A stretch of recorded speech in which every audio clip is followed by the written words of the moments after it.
Kali sepiro to putut kuwi lho. Kewan. Ayo.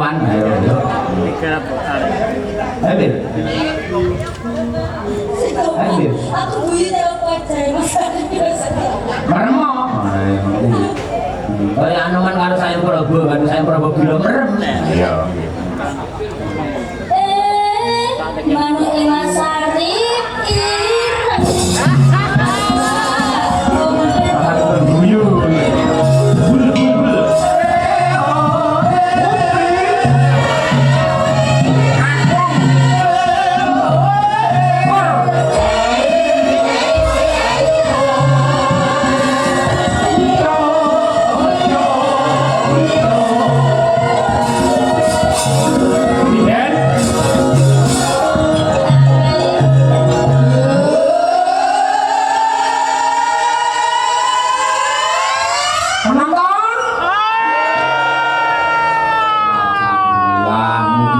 Rezekinipun penonton kathah melimpah ruah putra putri soleh solehah sampai tindak marang Mekah Madinah.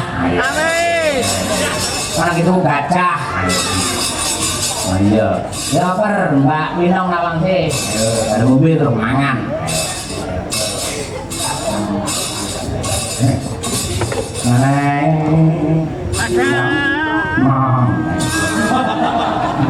Berpakan nih.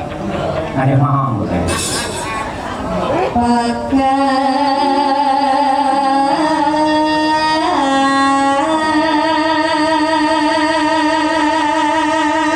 Kondur bu, yuk.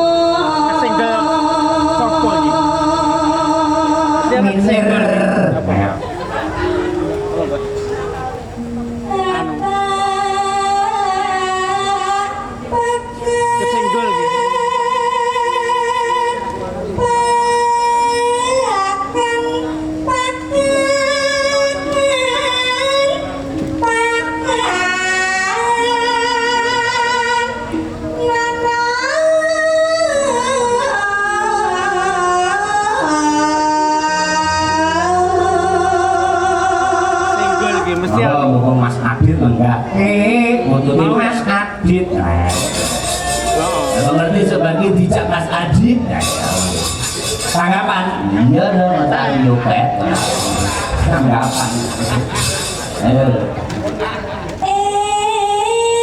Kutut Mas Adit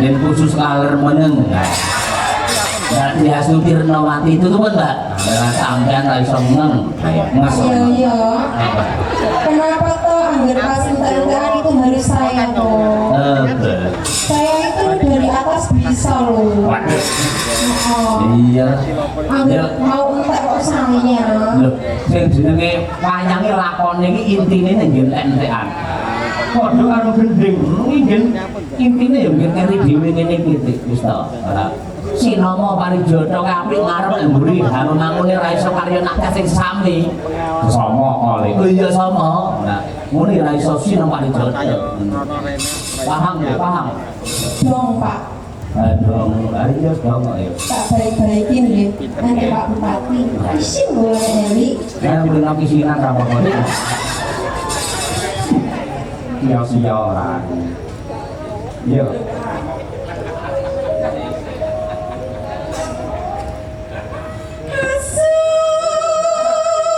apa kuwi?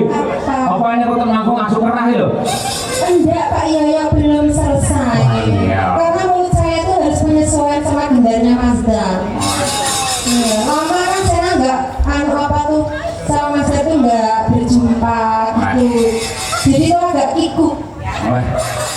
Gitu.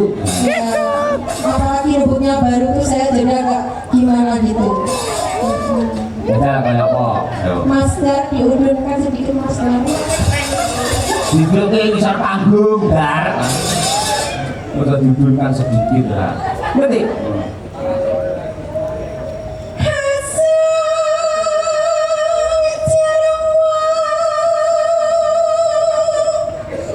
langsung lah. Memang.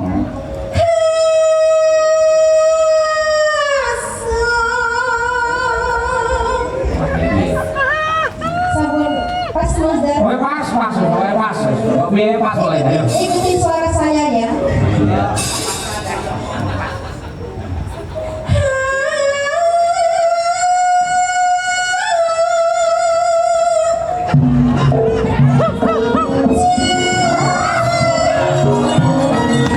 Bentar, Pak Yoyo. Aku mau serius, saya kan ngira kalau begini. Lah aku ini bedina wis kewilangan dadak serius iki nyapa. Pak Yoyo diam dulu biar Mbak Tuti yang nyinden. Siap. Wis kono. Mas Dar lagi Mas Dar. Ayo.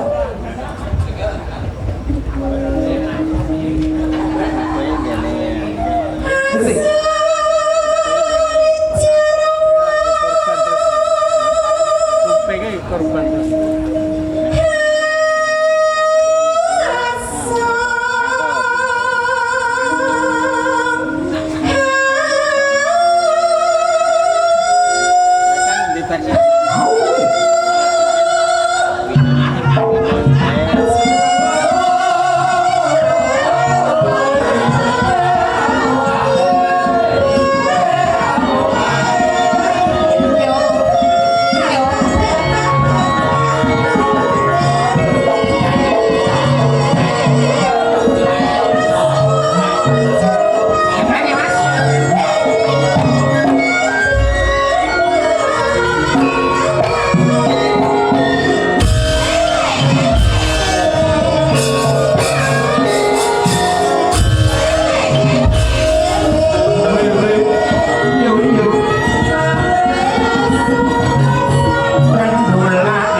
Tapi jangan kaya ambulan. Iya.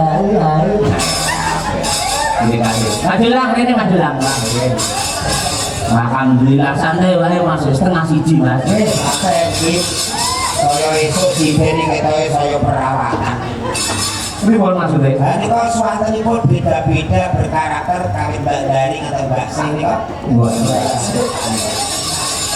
Oh Mbak Sing para kono saiki asmane dawa-dawa kok ngapal mungkin ape nanggungi kajatan kowe wis keluar. Nek pas lho sampean Mbak Dari nanti Mbak Sing iki kan Mas aja namanya sih. Lah Mas niku. lah nggih. Bukane karo tutupane Pak. Lah Mbak Sing awang menawi lalagan ler-leran mriko lak seneng ingkang seger-seger tangan. Mriki nggih remen. Ning bab pasi kados sima putun manggung menika selama kula metruk wonten mriki menika mboten nate dipun tinggalaken amargi ingkang ngersakaken ingkang remen kalian basa pasi menika tasih kathah. sedaya tesih peranani wong jenenge budaya Jawa niku elok saiki dunya.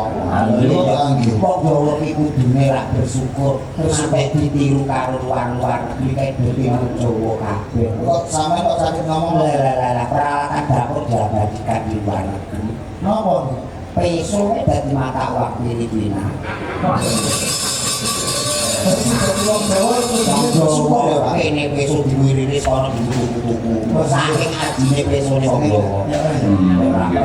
Pilih menang atau wangi apa? Peso. Kayak sak bumbune yo diabadikan meneh. Lah kok bumbune diabadikan laos ae. Yo ibu kota lho masamu laos ngene diceni ning ana ibu kota. Terus apa malah ya?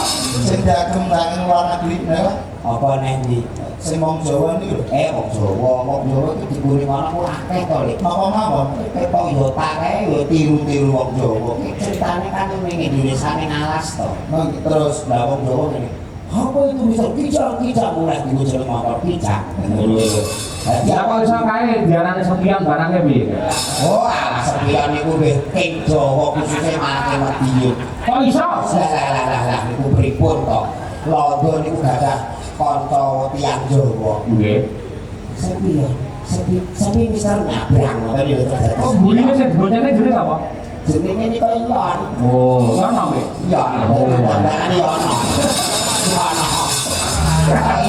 Bisa. Halo kene diwasi Mas Bagong. Lah niku Mas Bagong iki setelan apa mawon materi napa napal niku. Tur nggih bengi iki matur suwun lho Mas Bagong kok kersa rawuh. Nggih. Pengen apa to Mas Bagong kok kersa rawuh? Lah sebabe mergo cinta seni dan budaya. Yo ora yo pasrah kayu.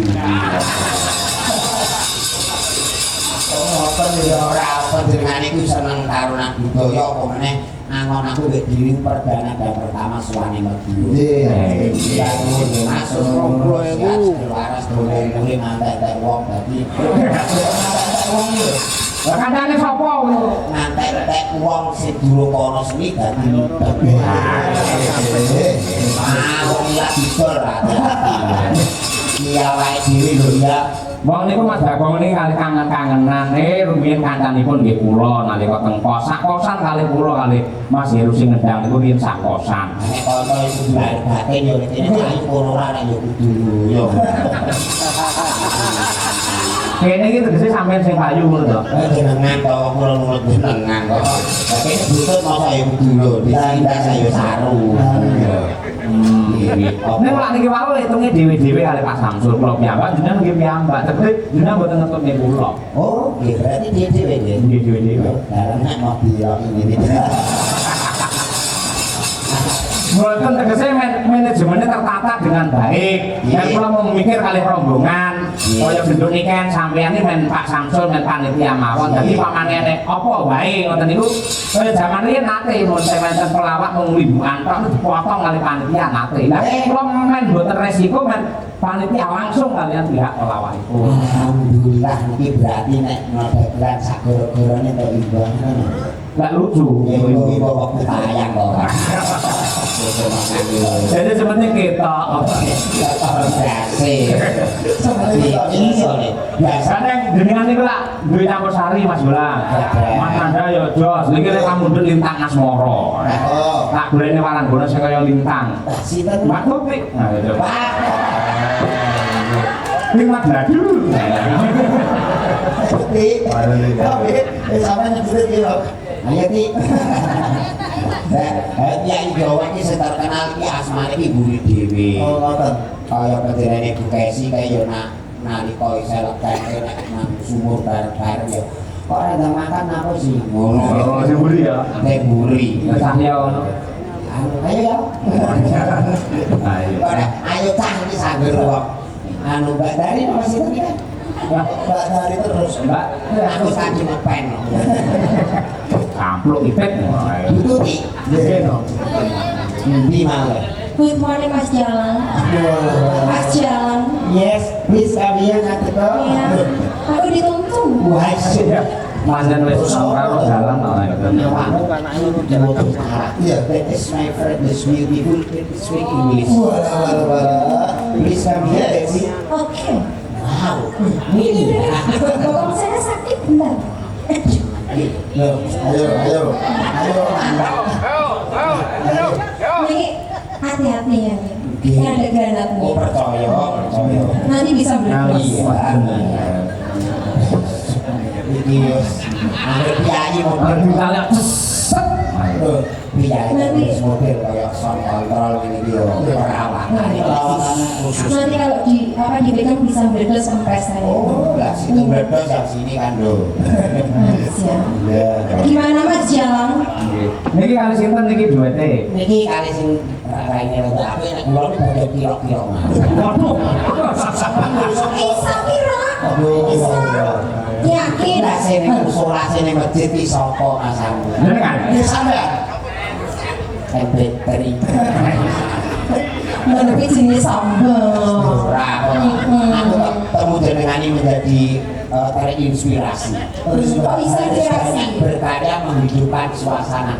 Wong urip aja lali sangka sakan parane. Marang Gusti Allah kudu eling sakan parane aja lali. Gusti Allah eling sakan parane aja lali. Aja ndangak terus aja biluk. Kudu eling. Sakan parane. Sekarang kok medun tangan. Halah yen aku jenengan kan kok ngono. Pabrik Pak ya pabrik. Kok gilingan. Wek. Monggo dipun aturaken menika Lintang Aswara. Nggih. Kampus saking Pak Supari. Nggih. Jajal sementara jadi nakal. Monggo. Nggih. Nggih, Kak. Dados diaturake Lintang Aswara. Yuk. Ya. Moron. Thank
Jolang kan Mas Nanda. Nyuwun pangapunten amargi wekdal ingkang kedah misahaken kula kalih panjenengan nggih. Ngaturaken panuwun awit panjenenganipun lumadosipun pagelaran wayang kulit dalam rangka tasyakuran tutup giling PD Rejo Agung Baru Madiun. Sami-sami kula pribadi enten lepat lepute pangapunten langkung kathah. Nggih. Sedherek mugi para sedaya PGR Rejo Agung. Nggih. Rejo Agung tambah kuncara min tansah berkain Gusti Tumanus Covid iki kanggo barokah kabeh karyawan lan petani-petani tebu. Amin, amin ya rabbal alamin. Nggih.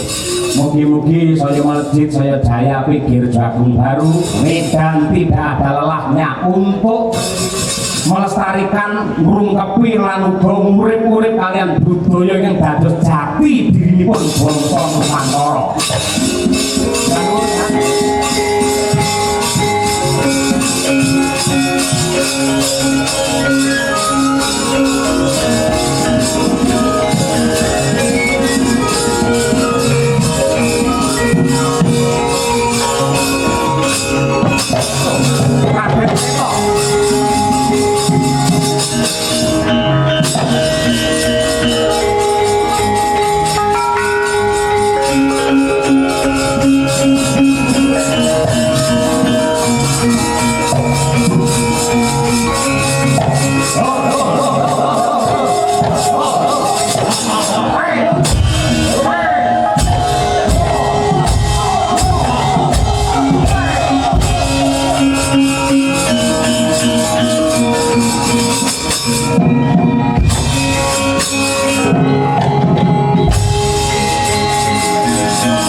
Ini negara gede kaya Wirata kaya mengkene ya cobane saya gede. Ruwangsaku perkara susul sumusul ora ana rampunge babar pisan. Yen kabeh dayane sepa mung kaya ngene mokal aku bisa ngayomi marang para kawula. Munggah ana gunung Sukoringi Tapa Brata ora judar lamun turun entuk kanugrahan kabeh dayan kang ngayomi wong Wirata.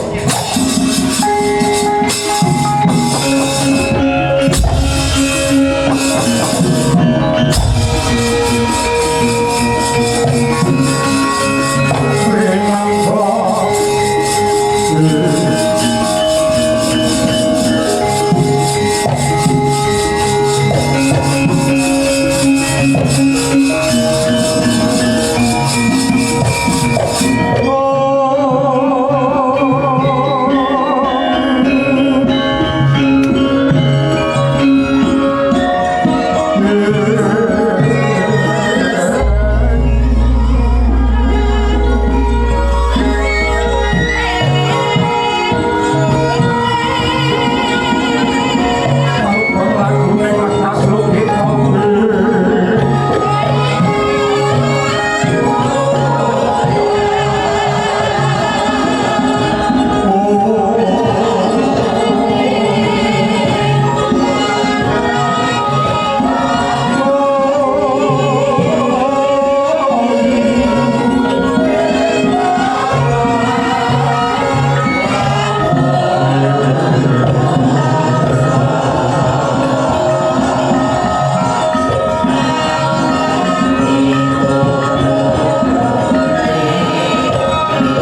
kanggen kututur Yayu Tari.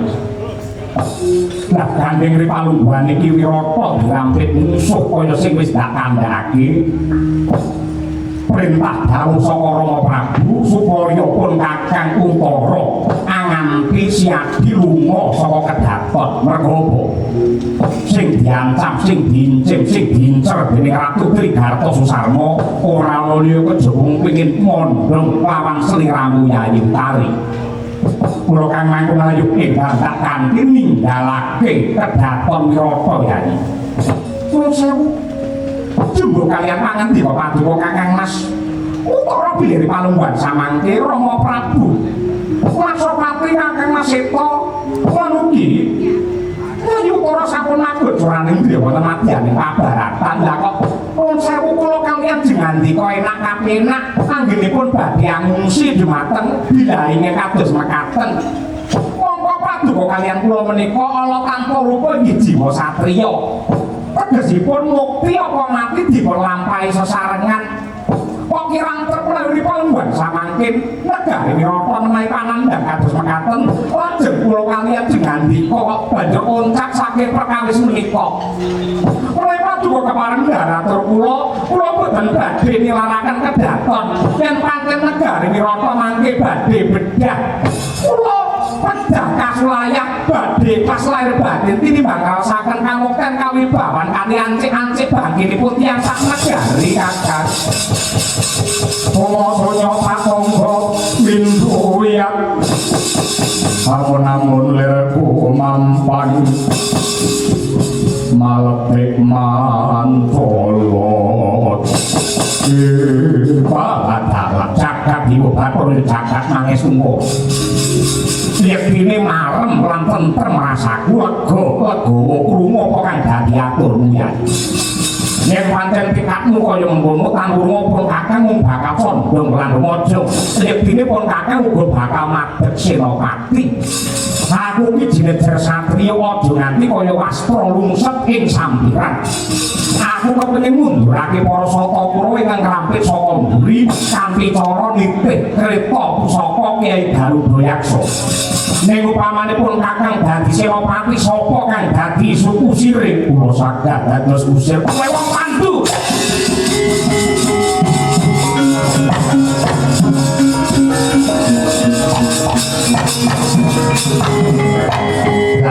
Langap katon ngucap kaya wong lindur priangun.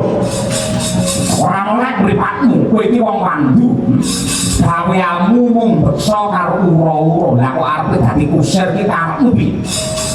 Nuwun pangapunten Raden. Saderengipun kula suwita wonten Wirata rumiyin kula menika kusiripun panengah Pandhawa Madukara Raden Arjuna. Kowe kusire putuku Jaraka. Masih iya. Kusir plesir apa kusir perang?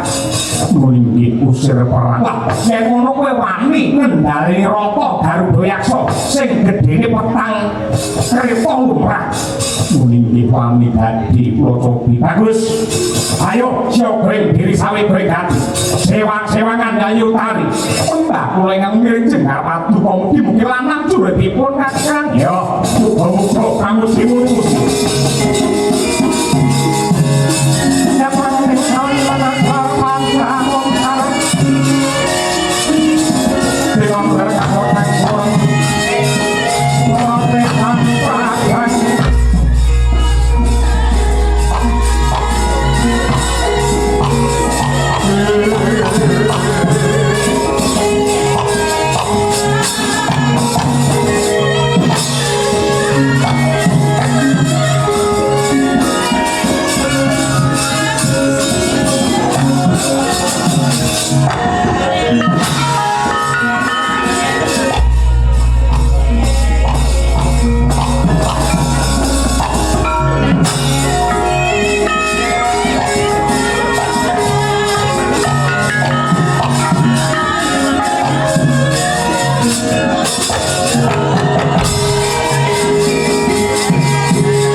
liwat ukur ditarik karo udo cacai papat.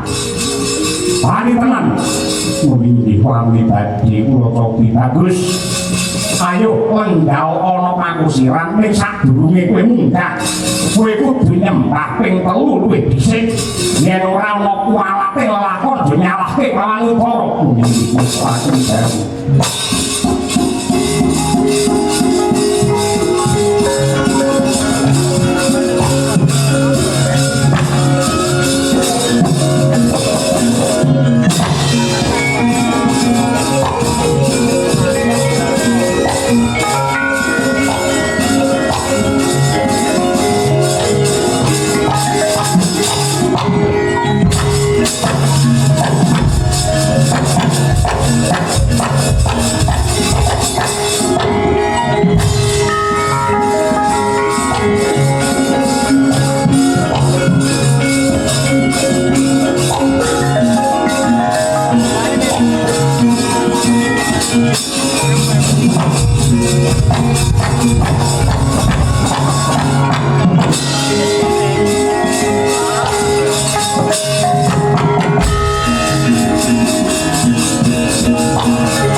Surya putra Narapati ngawonggo lan Pandhawa tur kadange yang yayak tunggil ibu Sri Pomring Sri Kurupati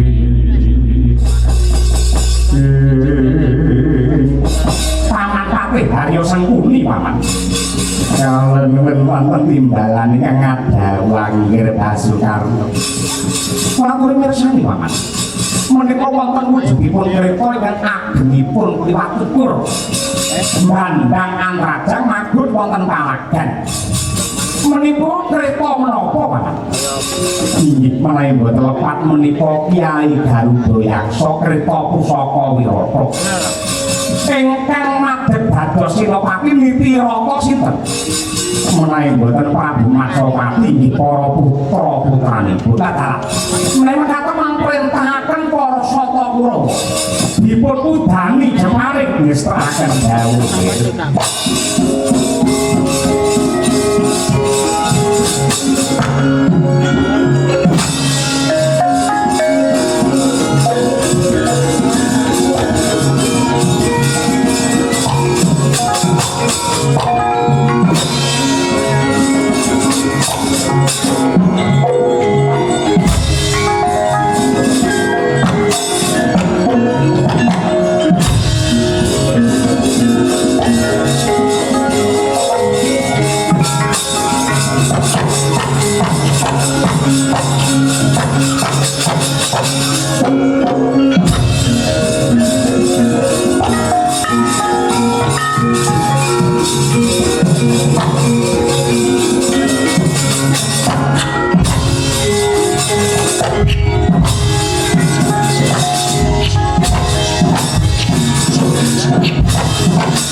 Aneng gesang usir kedhi Wihatmala kenya mrenggalangi wujudipun Jemparing sing kaya udan mangsa rendheng nganti mubeng seser punang rata mangkono ora kaya Sang Senopati Raden Utara duwe mulat palagan ingkang kebak Jemparing mangkono keder jantunge sigra mlumpat saking baing rata kagiat nenggih sang usir Wihatmala.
dados menapa melak mripat dadi Senopati menapa watakipun Senopati kados mekaten mongko manut pangandikanipun Raden Arjuna Senopati menika tinimbang bali wirang luwih becik dadi bathak kowe ora nyala para sangka kula sing gungguhe semono akeh kabeh nibake jempare sing ner kang pinuju ya kuwi Kreta Garudayaksa aku moh mati kodhok menika kados pundi mati sing tampil labuhan nuwun pangapunten menawi satriya Babila dhumateng negari menika menapa mati kodhok malah menika ing tansah dipun gayuh dening para satriya Tama pejah berdadak mongko kakusuma yudha Jur karemu urip palungguhan iki piye dan ing paduka sampun mboten kersa dados Senopati mundur saking palagan monggo sak mangke lalampanipun dipun walik diwalik piye paduka dados usir kula dados Senopati piye kowe kena dadi Senopati waton pinten jebul jagane utara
gampang kuwi ningkes aku mbok uncalake ana kreta banjur kreta tuk bandhangake ning emane angge bandhangake rata ora ana sajroning palagan ning malah mlebu ning alas iki karepmu piye kuwi hak ngono sak mangke paduka pitados kaliyan kaprawiran kula yo lair batin aku percaya tegesipun dadi Senopati aku saguh dadi usir menika saestu yo tenan ning yo kene kok malah mlebu ana alas kartubi nuwun pangapunten kula badhe mendhet simpenan kula nggih mendhet simpenan kula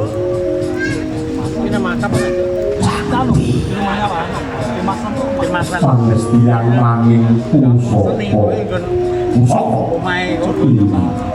Moro kaki jumun mapan wonten sak inggih wit jati menika.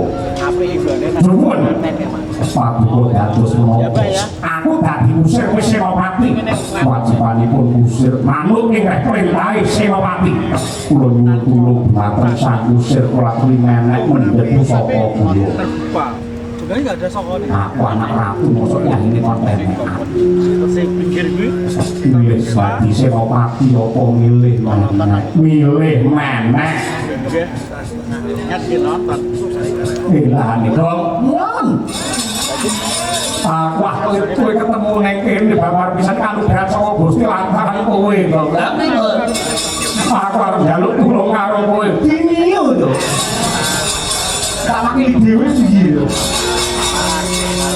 kowe menek kowe jati mburi kae ana pocongane nggone jare pusakane Prihatala para kaki juwun oke mboten langkung sendika ngestokaken dawuh ayo menek odir basuki mawa beo tegese lakone Pandhawa kudu mawa dhuwit apa-apa jaman saiki kudu ngangge dhuwit wonten kowe ngetokke dhuwit 200.000 tak peneke bojomu jati kae kowe jati kae yo hitungan karo aku yo hitungan kowe yo hitungan karo aku kok mantep dulu arep nyele nandur kene sing mundur ngono no tene sik mangunit Belum banyak yang ngerang-rang, ya ampun pirang-pirang. Halo.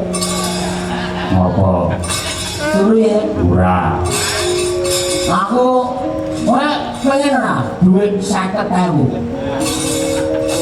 Jangan koyo ngene iki angel 50 laket. Nah, ya bilang ora. Ya bilang, ya Basuki Rahmat. Anu mau beliau, memang apa lah pocongan yang dulu ke sini pusaka, cuman sakit kamu, duit sih, enggak, apa ini? Pos mangkrangnya pirang-pirang dulu, nyawa resikonya sakit ya mau nunggu ya. Tahu cinta apa yang pusaka cinta ke orang? Nanti tuan ning jangka ningsun, ningsun nggak terima, enggak? Oke, matur nuwun. Iki mau duit 50 sih maringi Ndara Utara lantarane aku, perantarane aku. Mosok ora kita 20 ora kok gawe. Oh, 30 ora belum tak balekne duit. Tak mbakirne iki potongane. Ya sih 20. Oh. Bareng aku ngerokok melu kowe lho ya. Ora rupa kecil. Niki bos potonganipun pun kula penjel niki angkrange pirang-pirang akhire kula mencolot ceblok. Kula berubah liwat 500.000. Yo, iki tak tambahi 500 sing penting nyawamu sing utuh. Nggih nyawa kula bukan duit. Nah, ngene iki lumayan ketemu. Para kaki bukaan lihat dulu.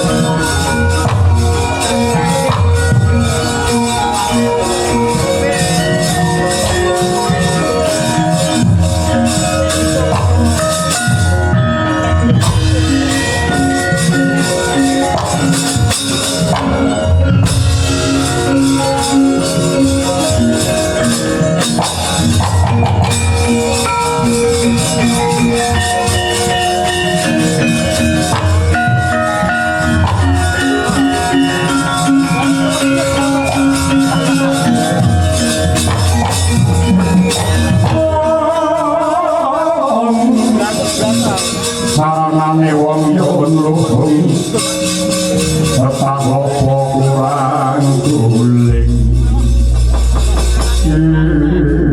pandat dalak otak tenan maling kowe ya kok sak bodho-bodhone ora aku apal karo bangsane pusaka kaya ngene iki pusaka Kyai Hardo Dedali resiki Kyai Pulanggeni iki sing bedane mulang tumandal Kyai Pasopati iki Kyai Sarotama cetha iki damane putuku Janaka kowe dadi kotak kowe dadi maling sakjroning Pandhawa susah para dewa colong pusakane Jepret. Pangapunten. Ramempat. Nalika Raden Janaka badhe nindakaken Wanapasta wonten ing alas Kambuka nithipaken pusaka menika dhateng kula mila kula Raden Pangandaran. Bareng aku weruh pusaka iki njur kelingan karo putuku Janaka. Mindah lamun Janaka ripalungguhan iki mapan ana wirata mesti negaraku bakal tentrem ora tintrem kaya mangkene. Yen pancen kowe abdine Janaka